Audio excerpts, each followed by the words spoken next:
My girls, hi everyone. I'm very happy to see you all here around the screen, yada yada yada.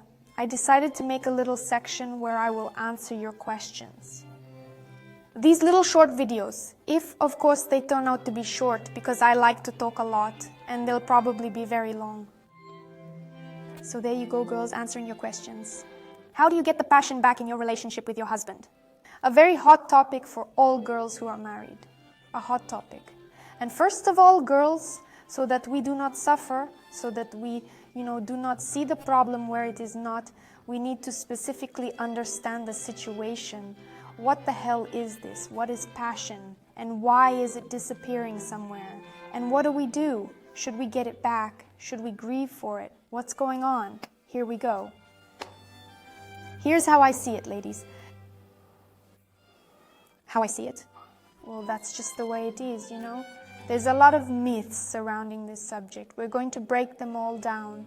Look, what is passion? What is love? What is passion? Love, I mean this intimate thing. Passion, love for your partner. What is it? It's first of all hunger. When you have a vicious appetite, when you're hungry, of course, if you're satiated, if you're like, well, I'm not that hungry, I'm like, well, okay, fine, I can eat. There is no passion, there is no hunger, there is no beastly hunger, yes. There is nothing here. So passionate about food. If you're not hungry, you're not passionate about food. Everybody, when we first started dating our princes, we were naturally passionate about them. And we had love, passion, muzzles and all that. Because we finally got our hands on it, right girls? Got our hands on a prince, and the prince turned out okay. And we loved him, and we're happy. We're enjoying ourselves. But if we start living with this prince, at some point the passion fades. Why does that happen? I, for example, love borscht. Ukrainian borscht, so that a spoon could stand. Garlic croutons, sour cream, salt. I like it very much. And sometimes I can afford it, sometimes. Well, now let's imagine a situation when sometimes I can afford it, I feel passionate about it, about this borscht, and at the moment of meeting with this borscht, it is very pleasant for me.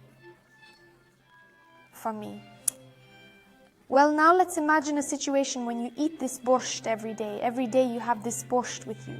Naturally, if it is every day, then the situation becomes blurred, and you no longer feel such passion for this borscht.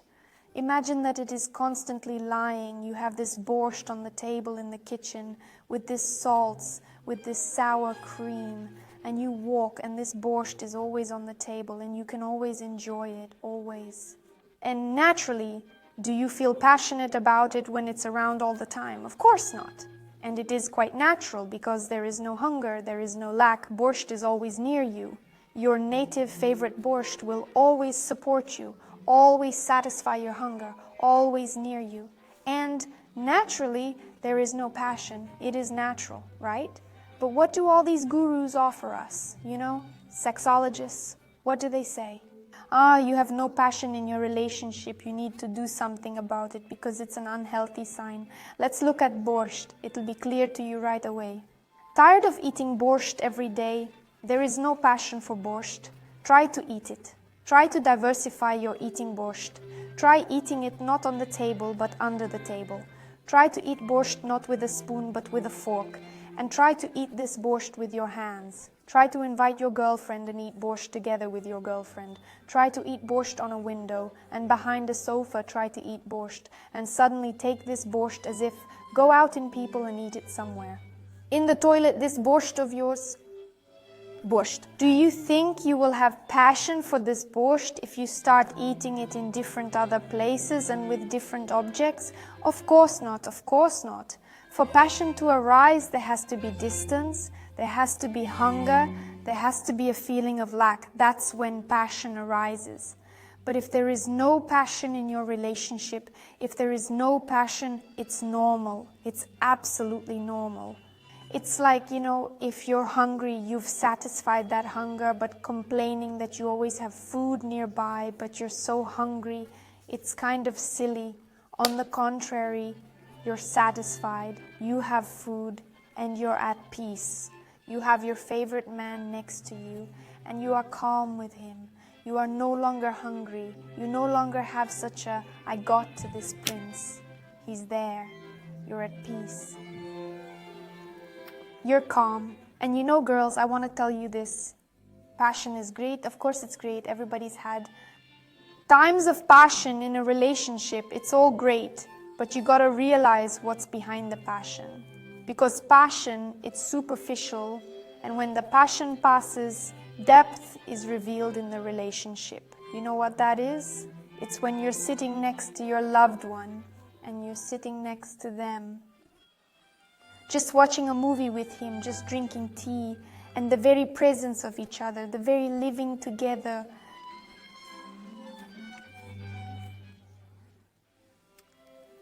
Of the present moment gives you this kind of love. I don't know if you can understand me, if you can hear me. It's, you know, it's when you go out with him, or you're traveling somewhere and you go out with him and you just lie on the beach and watch the sunset. You don't kill yourselves in that moment. You realize you don't tear each other's lips.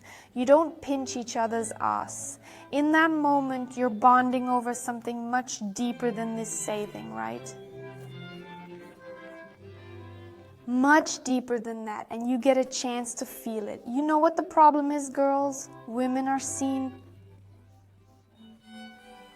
as a sexual object, and women have accepted that.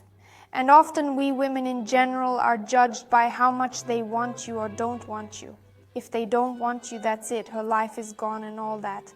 But there is a huge, I don't know, depth in life besides sex.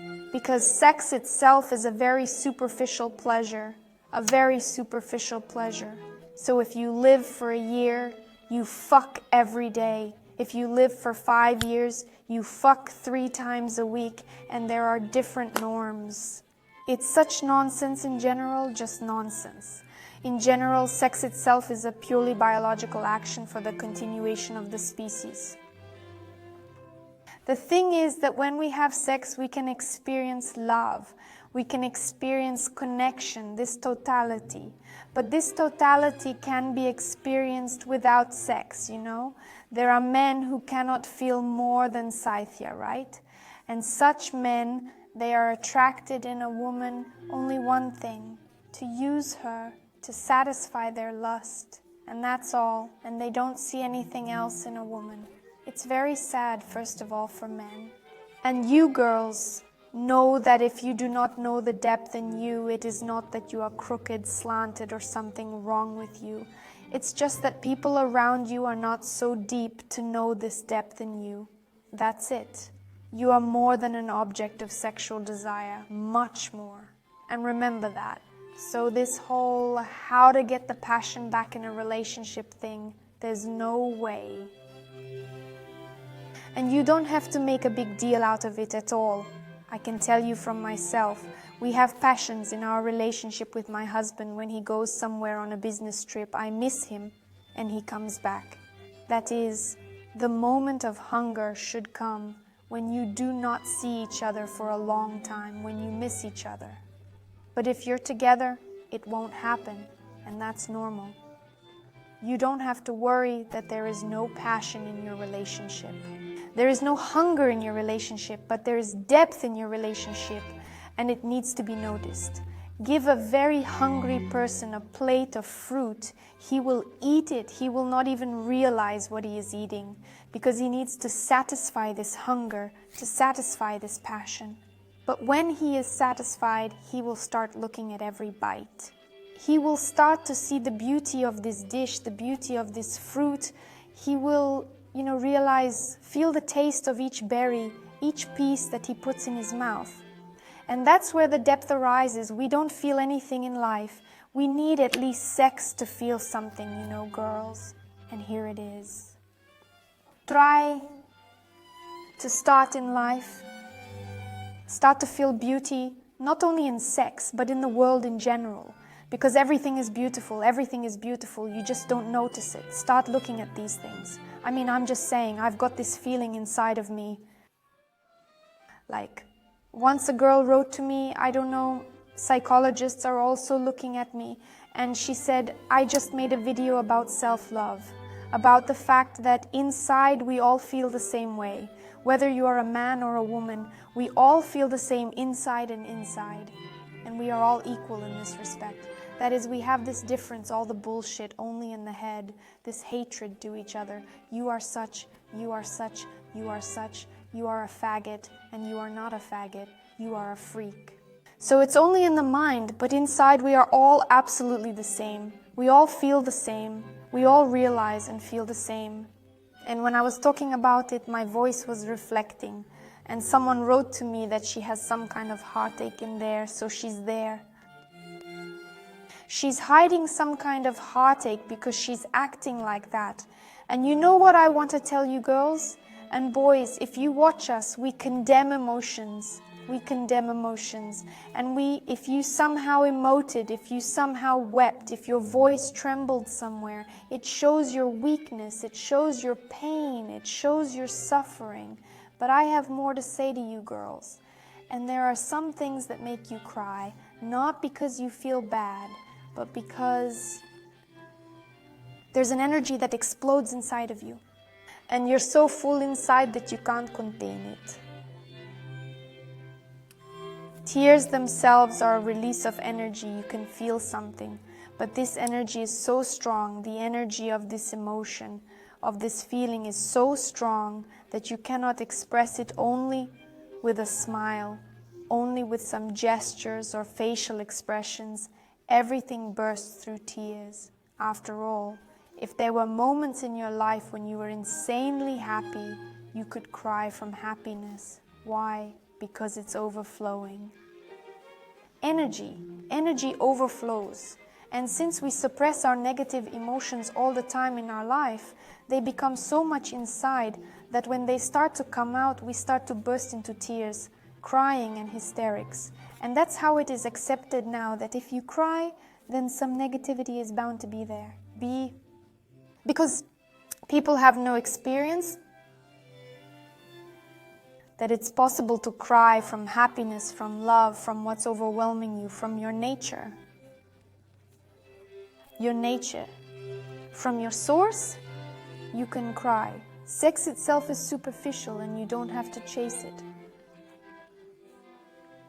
You don't. There are deeper things. It's just when you are close to your partner, when you hold his hand, when you feel the warmth of his hand, there's so much more love in that than even sex itself. You see, girls, you just don't notice these things. And all this advice that, oh fuck, there's no passion, it's trouble, you need to do something, buy toys, blah, blah, blah, blah, blah.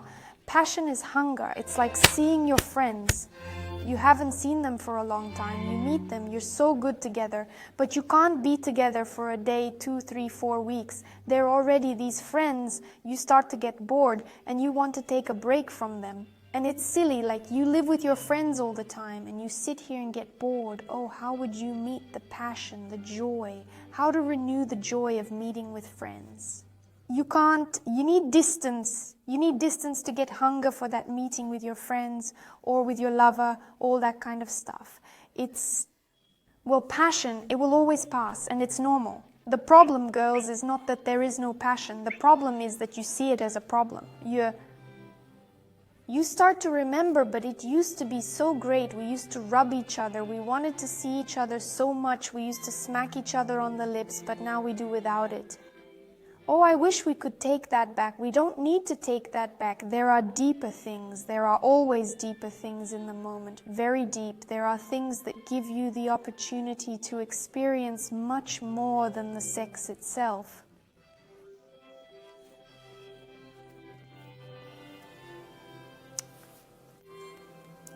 I hope you understand what I have told you. Goodbye, my good ones. Kisses, goodbye.